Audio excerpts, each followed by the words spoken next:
One of the pens I bought at the Boston Pen Show yesterday, I bought it yesterday, was one of Nathan Tardif's Noodler's pens, the Boston Safety Pen. And this is what it looks like. Hard rubber. And it's designed, these pens, the safety pens, whether the Waterman safety pen or which looks like this, or the Boston the Moore safety pens, which look like this but are 100 years old. These were designed, oh, my kitty's getting up here and stretching. There's his tail, Orca. These were designed to be used with India ink, permanent ink, which would clog any normal pen. So to solve that problem, the Waterman Company and the Moore Company designed a pen that when you weren't using it, the nib would retract and actually be submerged in the ink. So this one has a screw system in the back, and it goes down into the ink, and then you cap it. So it's essentially a bottle of ink with a nib inside of it. The same thing here. You retract, when you're done using it, you retract the nib into the barrel and put the cap on and call it a day. I have a feeling that you really do have to keep the pen full, though. You can't leave it half empty because that would defeat the purpose. So anyway, this one slides up and down, and I was writing with it yesterday. It comes with a steel nib, and it was a very nice steel nib, but I also replaced a gold nib with a customer that wanted a gold nib with his that he bought. So I wrote with it using Nathan Tardif's normal non-permanent ink, and it seemed to write perfectly fine. And I am now fitting it in, filling it with carbon ink, which is permanent. I can do a watercolor or an ink wash over this, and it's not going to smear the ink. Now Nathan, in his video, he used his own Noodler's permanent ink, and he said every 2 minutes or so you have to keep it from clogging, you have to retract the nib, put the cap on, and shake it, which I think is asking a lot of an artist when they're in the middle of their creativity. And so I thought, well, maybe that's just his ink. I've never heard that as a prerequisite for using safety pens before.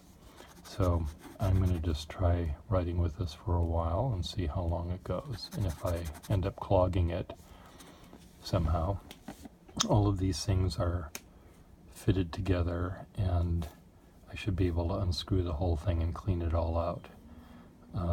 I haven't done that yet, but we'll see what happens. I'm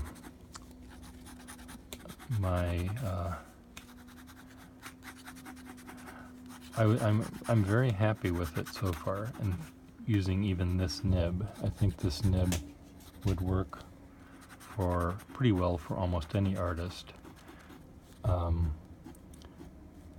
as long as you don't need a lot of flexibility in your line. I think if you wanted a line that's relatively standard in width, do your cross-hatching and your gesture drawings and stuff like that, I think this nib would probably be fine.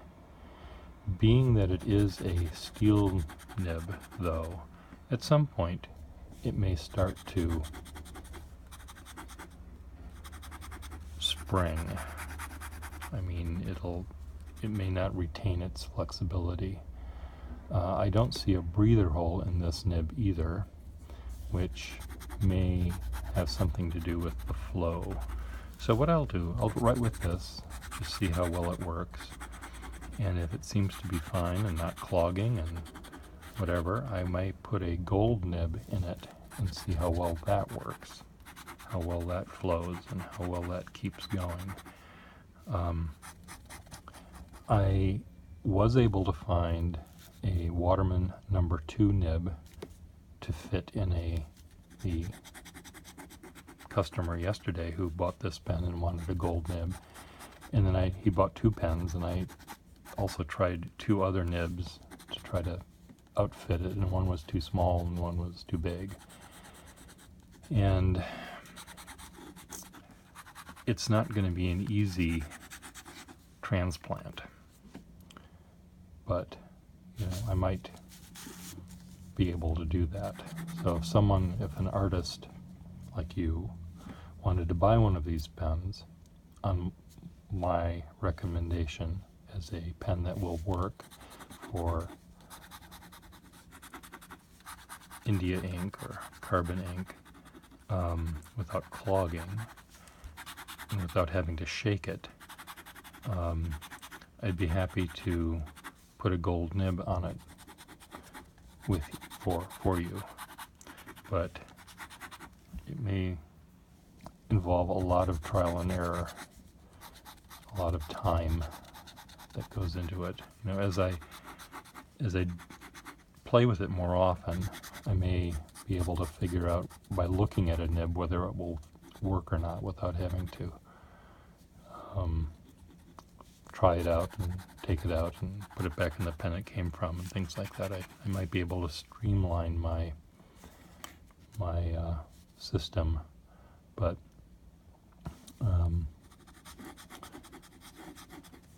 but this nib seems pretty darn good. I would not be unhappy with the flow that I have here, and I think I've been drawing at 6 minutes and 50 seconds. I've been drawing with it without having to shake it. It only seemed once to run a little dry, and why that was, I don't know. I do see, okay, there it's running dry, but it's not running dry here. But let's pretend it was running dry. So Nathan says to get it going again, you take the cap off. Oh, see now what happened? That happened. Now that would be the last thing I would want to have happen if I was doing a drawing. So we'll try that again. Evidently, you have to pull it back very slowly because it's really a tight fit, and so if I learn to pull it back slowly, maybe that wouldn't happen. But let me pull it back slowly, put the cap on. There's a lot of screws, and then you shake it, and then you take the cap off, and then you push this back up and make it tight, and then you draw with it some more. Let's see if it seems to be fine. Seems to be okay. I'm curious though about the pulling the nib back, if this is going to happen, if I know that it might happen, if I can pull it back slowly. It's very tight though, so I'd have to make sure that I remember to do this very tightly or slowly. So pull this off, grab this pull this down very slowly. Okay, because what you're doing,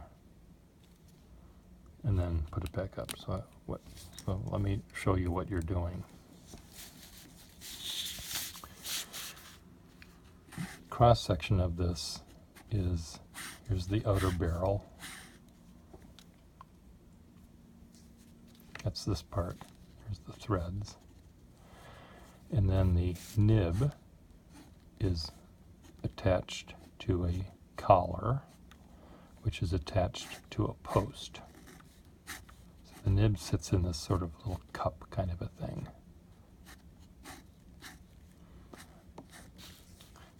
then that goes down to the back. So it works sort of like a trombone slide. So you pull it back.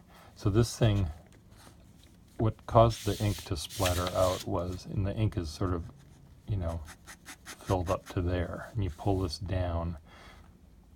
So what was happening, you know, it fell into the pool and splashed out. You know, so that's, we don't want that to happen, obviously. So you have to pull it back slowly and shake it to completely cover the ink and everything, the nib rather, and everything, and it should be fine. Now I'm hoping, I'm sure that there must be a feed here. There must be a, yes there is. Nathan wouldn't make one that doesn't have a feed. I was just hoping that this wasn't, that if I wrote with this all day long it wouldn't skip with regular ink, meaning that the ink is able to go through here. There's a hole here making the ink come out, which I'm sure there is. So it seems to be pretty good. Now I will, for my next video, show you how I would put a, well, maybe I'll just do it now since I'm here. So this nib, like any nib that is on these pens, is friction fit. So you very gently rock it back and forth and try to extract it that way. Now, again, the nib that comes with it seemed perfectly fine, but I like nibs that are more flexible. So here I've taken this one out,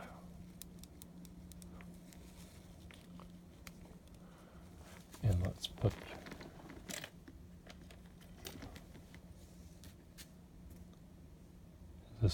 is this a 14 karat nib? Warranted 14 karat. Okay, this, slide this in.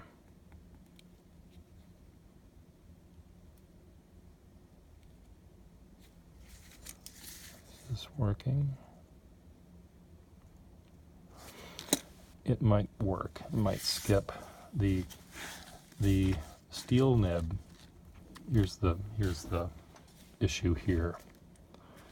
The steel nib is slightly thicker in diameter than the gold nib is.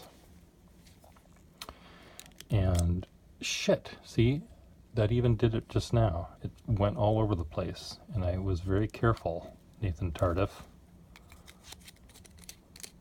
And it sort of had this little ejaculation going on here. And that's not going to work. You have to, if you have to be so careful about it. I don't know if that's a selling point. So anyway, here is a gold nib. It's a little bit more flexible than the steel nib, and we'll try writing with this. And see how well, so it's already skipping. Now this might be skipping not because of the ink flow or whatever, but because the shape of the nib was such that the very tip of the tines might be slightly being pulled apart. So I'm going to take this one out. See, this is the where, if I'm doing this for you, it's not going to be an easy, it's not necessarily going to be easy, because it's going to be trying a lot of different attempts here to make it work. See if this is a wall signature pen. See, now this might work. The nib, it might be a little tiny bit damaged, but we'll try it out. I'm not going to, if it doesn't work, I'm not going to blame the pen. Okay, so now I'm very, very carefully pulling this back so it doesn't shoot out that.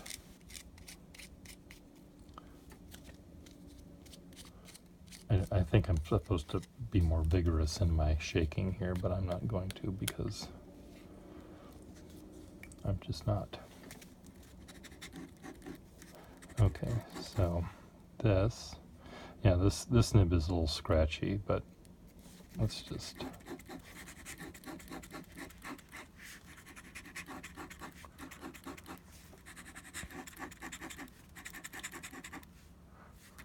well, it's tight in there.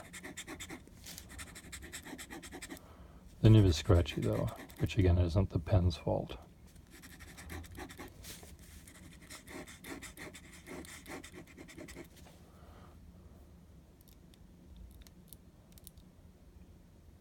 Well, what I'm going to do, I'm just going to put the original nib back in. Where did it go? Come on. There it is. I'm going to put this one back in.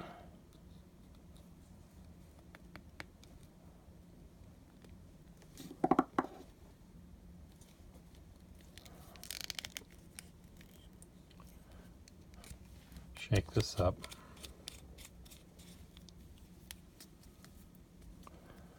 Unshake it. And I'll just do some tests with this ink. Again, Nathan's ink that he has, his permanent ink that he's making for this pen, or one of the inks he's making for this pen, he said you have to shake it every 2 minutes. And for me, because I draw as fast as I do, I might have to shake it every minute. But I drew all of that without having to shake it, so I'll test it out. I'll keep the test going. See if I can. You really have to be careful though about pulling this back without getting ink all over your drawing you just spent an hour on, or 8 minutes on, or 2 minutes on. Ta-da!